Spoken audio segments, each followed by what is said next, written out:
Hi guys, welcome to week 9 of our online mythology classes.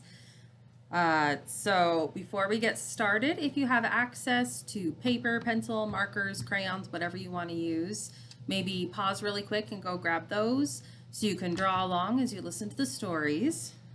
And we'll just jump right into them and see how many we can get through. So, we're starting off today with one called Snowshoe Island Legend. So, sometimes when reading these, I wish I knew more about geography because remember, we're in the Micmac tribe, which is in the Nova Scotia area. So, I'm assuming there's a Snowshoe Island somewhere around there, is my guess. All right. Oh, and this is a super short one, like very short. So, we'll be done with it in no time. So, Snowshoe Island Legend. Long, long ago, Glooskap walked up the St. John River on his snowshoes in the early spring. Compressed snow tracks are always slow to melt. This was true of Glooskap's tracks, but his were so large and firm that many of them can still be seen as islands. Watch for them as you drive along the St. John River. The Micmac tell many legends of Glooskap, their great god. The Micmac language was one of the most complex and has been composed with Latin, Greek, and Sanskrit. The end. There was a weird little tag on at the end there that didn't really have to do with the islands, but okay. So very, very short. So it's telling us that Glooskap was walking along the river wearing snowshoes, and because wherever he stepped was really slow to melt, those have now become islands. So they're saying when you go along that river, look for the islands that Glooskap created. And then they mention stuff about the Micmac legend, just as like a little tag-on ending, because why not? So that is Snowshoe Island legend. So maybe if you're familiar with that area of the world, you know what islands they're talking about. I don't. All right, up next, we have a story called Story of the Three Strong Men. There was a chieftain in the days of yore. He had a great desire for a poor girl who was a servant and who worked for him. To win this girl, he first must lose his wife. Okay, so this guy is married, but he really, really wants this girl that works for him. And so he's going to try and figure out how to get rid of his wife so that he can have this other girl. He took his wife afar into the woods to gather spruce scum and then left her there. Oh, come on, man. At least, like, break up with her. So he's literally trying to lose her. He took her out into the woods and then left her there. Not cool. But hey, it's making us laugh. She soon found out that she had lost her way, and wandering, she lost it more and more for many days, until she came at last to a bear's den, where, going in, she found the chief of all the bears, who welcomed her, provided for her wants, and furnished her with pleasant food. But as the meat was raw, he went into a neighboring town for fire. And as she lived with him, she was to him in all things as he wished, and as a wife. In these stories so far, the bears are very accommodating. They like taking stray people in and taking care of them. So she finds a bear's den, and this bear, who is the chief of all the bears, starts taking care of her. He gets food for her because she can't eat the food raw. He goes to a nearby town to get fire to cook it for her, and she's living with him and is basically acting like his wife. So that it came to pass as time went on that a newcomer was expected, and she bade the bear provide the baby's clothes. Okay, so the bear and her are having a baby. And when the long-expected infant came, it was a boy, large, beautiful, and strong. He was in everything beyond all other boys. And as the child was born in a strange way, he very soon displayed a magic power. No baby ever grew so rapidly. When 4 months old, he wrestled with the bear and threw him easily upon the floor. And so the mother saw that he would be a warrior and the chief of other men. Okay, so their baby is growing really fast and he's becoming really strong. So when he's only 4 months old, he's strong enough that he can wrestle the chief bear and beat him, like throw him on the ground. She loathed the life she led and wished to leave and live as she had done in days of old. To this the bear would in no wise consent, and as her son was human, like herself, he loved his mother best, and thought with her. One day he said, "Now I can wrestle well, and throw the bear as often as I choose. When I next time cast him upon the ground, catch up a club, the rest remains for you." Okay, so it sounds like they're having a plan to break free because she misses her old life and she wants to return to living the way that she used to.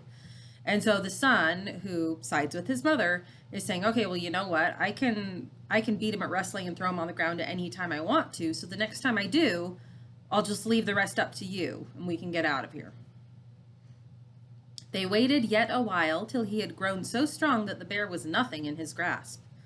One day they wrestled as they ever did, and then the woman, with a vigorous blow, strengthened by hate and famishing desire of freedom and a better human life, laid him in death upon the mossy floor. Okay, so she kills the bear. I feel like they left out the part of the story where, like, the bear is being cruel to her or something. I guess she's kind of stuck there. But when her other husband ditched her, the bear took her in and took care of her. So I'm not quite sure why she hates him so much. I guess because she feels like she's a prisoner and she can't leave. But anyways, the son wrestles the bear and she kills him because she's strengthened by hate and desire of freedom. They went their way back to the chieftain's town and found him married to the servant girl. The mother only spoke, and the wild boy tore down the wigwam of the Indian chief just with a blow, and then he called aloud into the lightning in the sky above, "Come down to me and help me in my need. Build a grand wigwam such as man ne'er saw. Build it, I say, and for my mother here." The lightning came, and with a single flash built such a home as man had never seen. And then he said, "Mother, I mean to go and travel everywhere until I find another man who is as strong as I. When he is found, I will return to thee." Okay, so they get back to her old village, and her husband has now remarried that servant girl that he ditched his wife for. And I feel like there's some misplaced anger here, because she was so angry at the bear, but it doesn't say that they're upset with the chief, her old husband, at all. Instead of getting mad that he ditched her for some other girl and left her in the woods, instead, the son just calls to the lightning to create a new house for his mom. Once he's got a house for her, he says, "Okay, I'm going to go travel and try and find someone who's as strong as I am."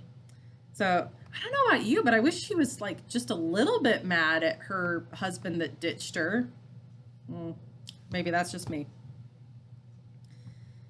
And then he said, oh wait, just kidding. Already read that paragraph. So this is the son talking. Well, what's happening to the son? "So on he went afar until he saw a man who lifted up a vast canoe with many people in it. This he did, raising it in the water, but the boy bore it ashore and lifted it on land.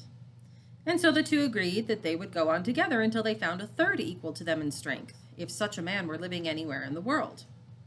Okay, so he's found one strong man who can lift a canoe that has a bunch of people in it. And so they're going to travel together and they're going to try and search and see if they can find another man who's as strong as they are. So traveling by hill and lake they went, until one day, far in a lonely land, they saw a man rolling a mighty rock, large as the largest wigwam, up a hill. But the bear's son, lifting the stone with ease, threw it afar over the mountain top, threw it afar beyond the rocky range. They heard it thunder down the depths below. Then the three strong men went to hunt the moose. He who had tossed the ship remained in camp to do the cooking, while the others went with bow and spear afar to find their game. Okay, so they did find a third guy who was rolling this giant rock, and the bear's son like threw the rock really far, like over some mountains.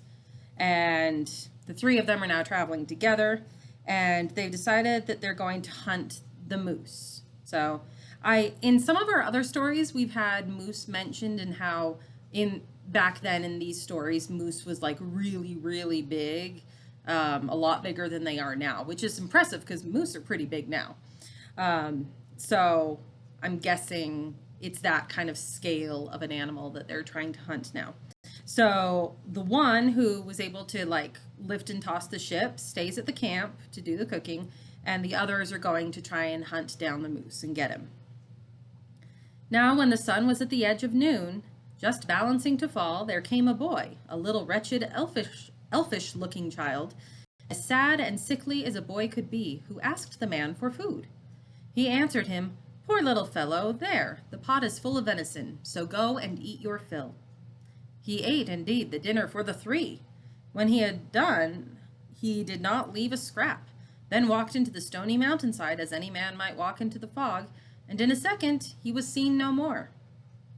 Now when the two returned and heard the tale, they were right angry, being hungry men.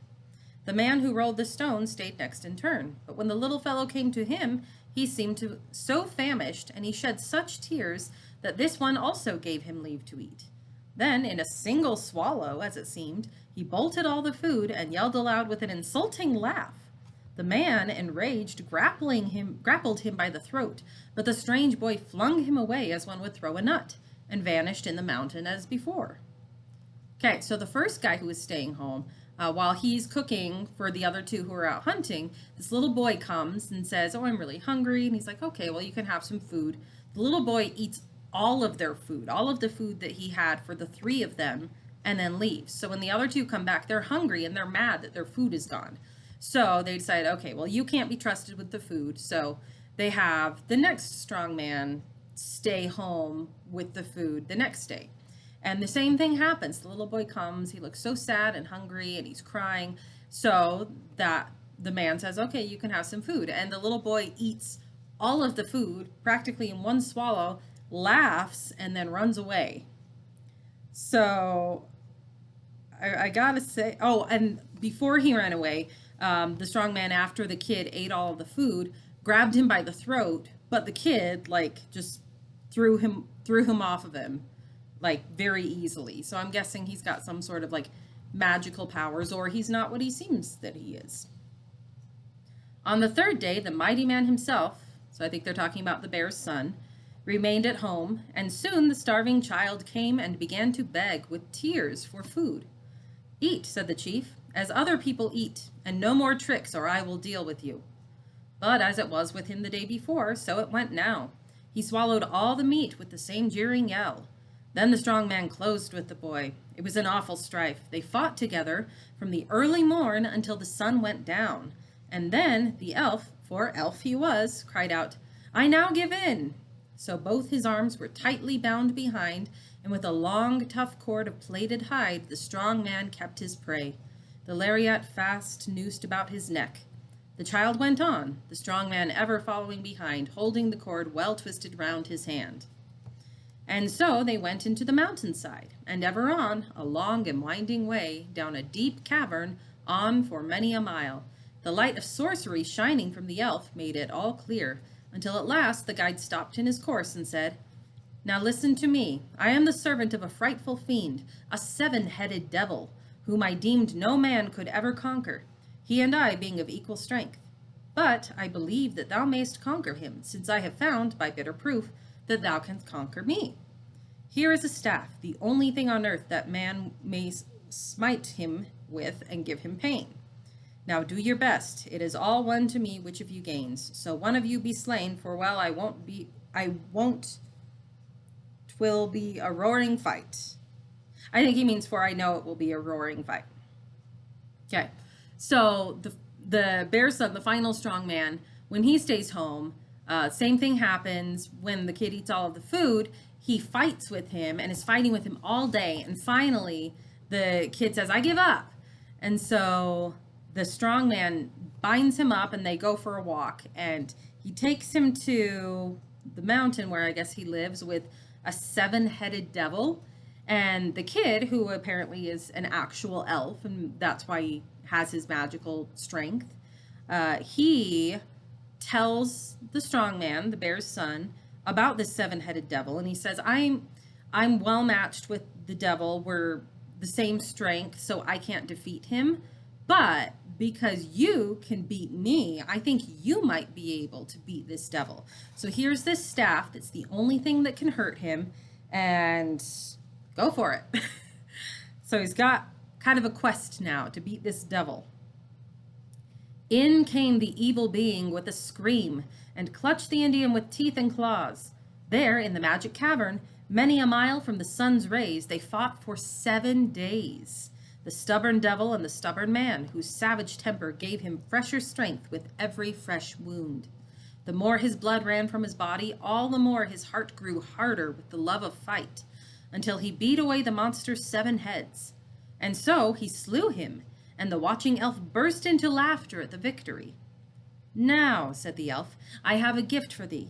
I have 3 sisters. All are beautiful, and all shall be thine own, if thou wilt but unbind my hands. The strong man set him free. And so he led the man to another cave, and there he saw 3 girls so strangely fair, they seemed to be a dream. The first indeed was very beautiful, and yet as plump as she was lovely. Then the second maid was tall, superb, and most magnificent, in rarest furs, with richest wampum bands, the very picture of a perfect bride. But fairer than them both, as much more fair as swans outrival ducks, the youngest smiled, and the young chieftain chose her for his own. Okay, so he fights with the devil for 7 days, and as he keeps getting hurt and wounded, that just makes him fight even more, because he wants even more to beat him after all of that. And he does. He finally kills the devil, and then the elf says, okay, unbind my hands, and as a reward, I will give you these 3 beautiful women who are my sisters, and you can have them. So he meets these 3 women, and they're all beautiful, but the youngest one is the most beautiful, so that's the one he chooses for himself. With the 3 girls, he went into the day. Far on the rocks above him, he could see his 2 companions, and a sudden thought came to his mind, for he was quick to think, and so he called, I say, let down a rope. I have 3 girls here, and they cannot climb. And so the 2 strong men let down a cord. Then the first fairy maid went up by it, and then the second. Now the chief cried out, It is my turn, now you must pull on me. And saying this, he tied a heavy stone, just his own weight, unto the long rope's end, then bid them haul. It rose, but as it came just to the top, the traitors let it fall, as he supposed they would, to murder him. And then the chieftain said unto the elf, You know the mountain and its winding ways. Bear me upon thy back, and that in haste, to where these fellows are. The goblin flew, and in an instant he was by their side. Okay, so we'll just call the bear's son the strong man for now, because he's the original strong man. So the strong man sees his 2 companions up on a mountain, and he calls out to them and says, I have these beautiful ladies down here, and they can't climb the mountain. Can you let down a rope? And they do. So he sends up the first 2 girls, and then for some reason, he ties a giant rock to the end of the rope and says, okay, now pull me up. And, well, okay, I got it now. So when the rock gets almost to the top, they drop it down again. When I was reading it, I thought they saw it was a rock and dropped it, but now I'm realizing that they were going to try to kill him. So they didn't realize it was a rock and not him. So they were planning on pulling him up almost all the way up the mountain and then letting go of the rope so that he falls. Okay. I'm not confused anymore. So he's pretty mad now. So he's turned to the elf and said, okay, you know these mountains really well. Can you take me up them really quick to where those 2 guys are? And that's where we're at. And they get up there super quickly, and he's next to those 2 guys who just tried to kill him, basically. He found the villains in a deadly fight, quarreling for their maids. But seeing him, they ceased to wrestle, upon which they said, I risked my life to bring away these girls. I would have given each of you a wife. For doing this, you would have murdered me. Now I could kill you, and you both deserve death at the stake, vile serpents that you are. But take your lives, you are too low for me. And with them take these women, if they wish to wed with such incarnate brutes as you.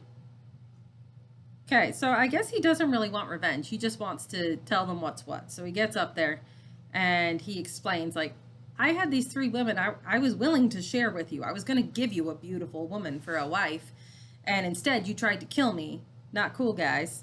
And I could kill you, and I probably should, but I'm not going to. And you know what? Go ahead and take these women if they want to marry you, but who knows if they want to marry people as awful as you. They went their way. The women followed then along the forest paths and ever on. Into this story they returned no more. Well, it's nice of them to tell us that we're done with these characters. And then the strong man said to his young bride, I must return unto my village, then I'll come again to you. Await me here. But she, as one to elfin magic born, replied, I warn you of a single thing.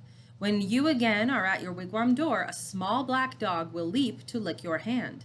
Beware, I say, if he succeed in it, you surely will forget me utterly. As she predicted, so it came to pass. Oh, we had a few stories similar to this quite a while ago in one of the other tribes that we were reading about a guy who was super in love and then some sort of magic made him forget about the woman he loved. So this bride has told him and warned him, because she has like magical powers, and has warned him, okay, when you go home, there's going to be a black dog. If the black dog licks you on the hand, you'll forget all about me. And he does, because the black dog licks him. And so she waited in the lonely wood beside the mountain till a month was gone, and then arose and went to seek her love. All in the early dawn she reached the town, and found the wigwam of the Saga Moor. She sought a neighboring hiding place, where she might watch unseen, and found a tree, a broad old ash, which spread its stooping boughs over the surface of a silent pool. An old Indian had a hut hard by. His daughter, coming, looked into the spring and saw a lovely face. The simple girl thought it was hers, her own grown beautiful by sorcery, which hung about the place. She flung away her pail and said, Aha! I'll work no more. Some chief shall marry me. And so she went to smile among the men. I'm sorry, that's really funny. So the beautiful maiden has come to find her husband, and she's hiding in a nearby pool. And when this other woman from the town comes to get some water in the pail, she looks into the pool and sees this beautiful face, which is the face of the bride who's hiding, and she thinks the face is her own, and she's like, ha! She throws away her pail and she's like, I'm beautiful. I don't need to work. I'm gonna go get me a man. A chief will want to marry me now with how beautiful I am. So she goes off to smile at a bunch of chiefs to get a husband. I find that hilarious. I'm pretty. I don't need to work. All right. And then in turn, the old Indian came and looking in the spring beheld the face. He knew right well that it was not his own, for in his youth he never had been fair. So looking up above, he saw the bride. Okay, so she wasn't in the pool. She was hiding above it, and it was the reflection. Got it. So he saw the bride above and bade her come to him. And then he said, My wife has gone away, my daughter too. You are the cause of it. It is but right that you should take the place my wife has left. Therefore remain with me and be my own. He fares but ill who weds unwilling witch. When night came on, they laid them down to sleep, and then the bride murmured a magic prayer, begging the awful spirit of the wind, the giant eagle of the wilderness, to do his worst.